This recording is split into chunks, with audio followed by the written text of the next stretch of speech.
Hello friends, welcome to R K S buddy. तो आज हम देखेंगे मुगल काल के महत्वपूर्ण प्रश्नों के बारे में जिन्हें हमने लूसेंट बुक से लिया है। तो ये हमारा पार्ट 2 वीडियो है। अगर आपने इसका पार्ट 1 वीडियो नहीं देखा है तो आप अभी जाकर देख लीजिए। उसका लिंक इस वीडियो के डिस्क्रिप्शन में दिए हुए है, आप यहाँ से भी जाकर देख सकते हैं। तो चलिए अपने वीडियो को स्टार्ट करते हैं। तो फ्रेंड्स, पहला प्रश्न है हमारा कि फैजी निम्नलिखित में से किसके दरबार में रहा। तो यहाँ से आपका ऑप्शन डी करेक्ट हो जाएगा, अकबर के दरबार में रहा। अगला प्रश्न देखते हैं कि किसके समय में मलिक मोहम्मद जैसी ने पद्मावत की रचना की। तो यहाँ से आपका ऑप्शन भी करेक्ट हो जाएगा, शेरशाह। अगला प्रश्न देखते हैं कि किसने चौसा की लड़ाई 1539 में हुमायूं को पराजित किया था। तो ऑप्शन एक करेक्ट हो जाएगा, शेरशाह ने। अगला प्रश्न देखते हैं कि हुमायूं का मकबरा कहाँ है। तो ऑप्शन एक करेक्ट हो जाएगा, दिल्ली में है। अगला प्रश्न देखते हैं किस मुगल शासक ने 2 बार शासन किया। तो ऑप्शन बी करेक्ट हो जाएगा, हुमायूं ने। अगला प्रश्न देखते हैं कि भारत में बीबी का मकबरा स्थित है कहाँ पे। तो ऑप्शन सी करेक्ट हो जाएगा, औरंगाबाद में। अगला प्रश्न देखते हैं फतेहपुर सीकरी स्थित लाल पत्थर से निर्मित शेख सलीम चिश्ती के मकबरे को किसने संगमरमर का करवाया। तो ऑप्शन बी करेक्ट हो जाएगा, जहांगीर ने। अगला प्रश्न देखते हैं कि किस मुगल शासक को पहले आगरा में दफनाया गया, बाद में उसकी एक अफगान विधवा शव को काबुल ले गई और वहीं एक बाग में दफनाया। तो ऑप्शन ए करेक्ट हो जाएगा, बाबर।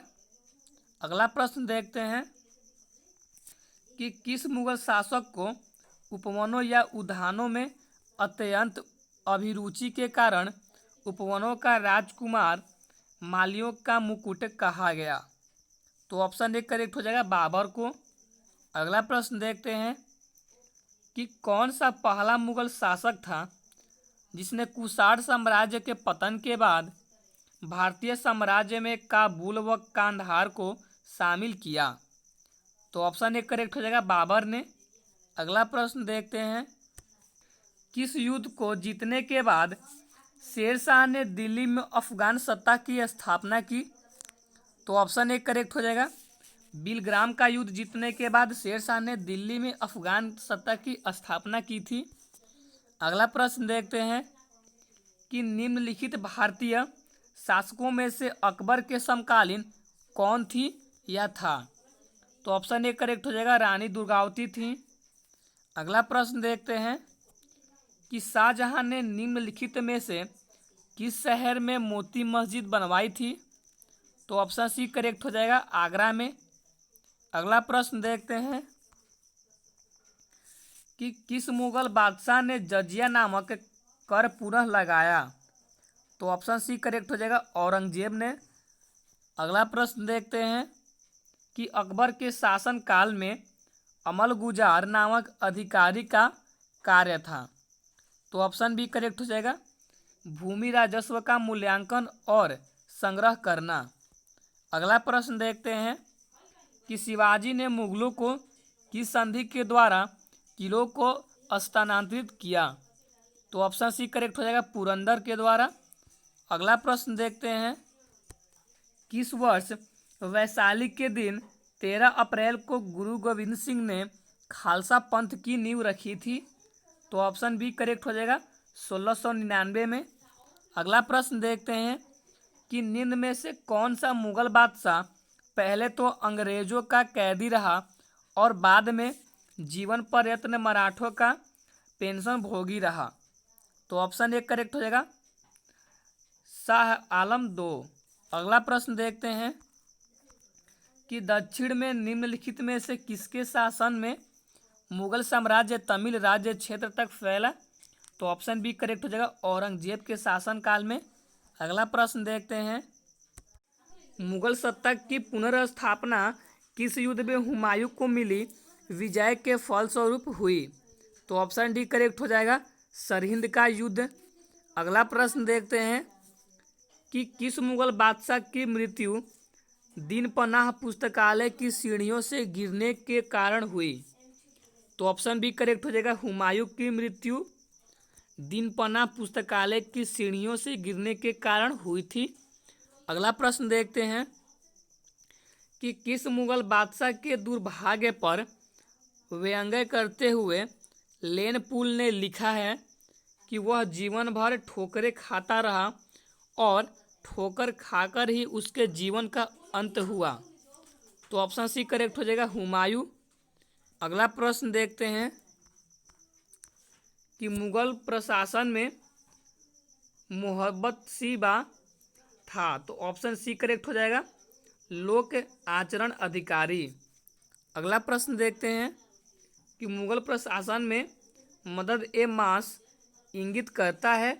तो ऑप्शन बी करेक्ट हो जाएगा, विद्वानों को दी जाने वाली राजस्व मुक्त अनुदत्त भूमि। अगला प्रश्न देखते हैं, दस्तान ए अमीर हमजा का चित्रांकन किसके द्वारा किया गया। तो ऑप्शन ए करेक्ट हो जाएगा, अब्दुस समद के द्वारा किया गया। अगला प्रश्न देखते हैं कि निम्नलिखित में से किस सुल्तान ने पहले हजरत ए आला की उपाधि अपनाई और बाद में सुल्तान की। तो ऑप्शन सी करेक्ट हो जाएगा, शेर शाह सूरी ने।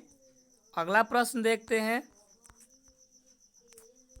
निम्नलिखित में से किस मुगल बादशाह को वजीर गाजीउद्दीन ने दिल्ली में दाखिल नहीं होने दिया। तो ऑप्शन बी करेक्ट हो जाएगा, शाह आलम द्वितीय को। अगला प्रश्न देखते हैं कि मसनवी जो बाबर द्वारा मुस्लिम कानून के नियमों का संग्रह है। तो ऑप्शन ए करेक्ट हो जाएगा, मुबाइन। अगला प्रश्न देखते हैं कि औरंगजेब द्वारा चलाए जिहाद का अर्थ है। तो ऑप्शन बी करेक्ट हो जाएगा, दार उल इस्लाम।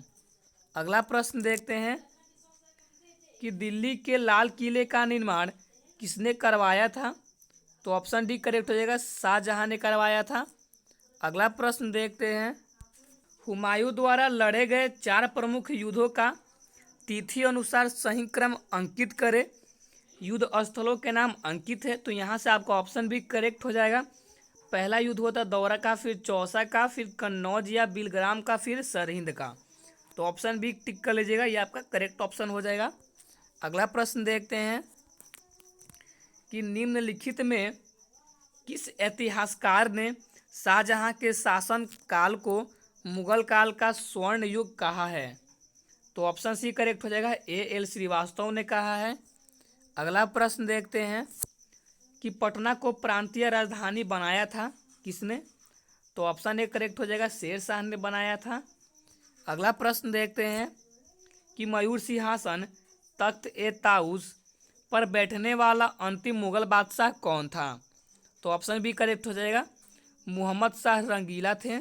अगला प्रश्न देखते हैं, पानीपत के युद्ध में बाबर की जीत का मुख्य कारण क्या था। तो ऑप्शन बी करेक्ट हो जाएगा, उसकी सैन्य कुशलता। अगला प्रश्न देखते हैं कि जाप्ती प्रणाली किसकी उपज थी। तो ऑप्शन सी करेक्ट हो जाएगा, शेर शाह की उपज थी।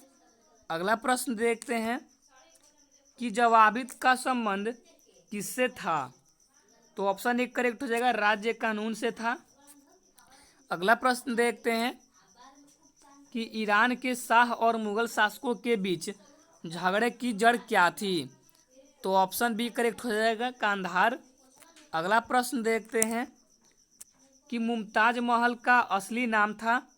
तो ऑप्शन ए करेक्ट हो जाएगा, अर्जुमंद बानो बेगम। अगला प्रश्न देखते हैं कि किस मुगल बादशाह को जिंदा पीर कहा जाता था। तो ऑप्शन बी करेक्ट हो जाएगा, औरंगजेब को जिंदा पीर कहा जाता था। अगला प्रश्न देखते हैं, अकबर द्वारा बनाई गई कौन सी इमारत का नक्शा बौद्ध विहार की तरह है। तो ऑप्शन ए करेक्ट हो जाएगा, पंचमहल। अगला प्रश्न देखते हैं कि अंतिम मुगल बादशाह बहादुर शाह जफर था, उनके पिता का नाम था। तो ऑप्शन बी करेक्ट हो जाएगा, अकबर शाह 2। अगला प्रश्न देखते हैं कि अकबर ने सर्वप्रथम वैवाहिक संबंध राजपूतों के जिस गृह से स्थापित किए वह था। तो ऑप्शन बी करेक्ट हो जाएगा, कछवाहों से।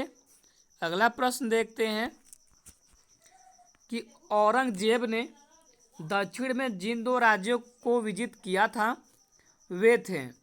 तो ऑप्शन सी करेक्ट हो जाएगा, बीजापुर एवं गोलकुंडा।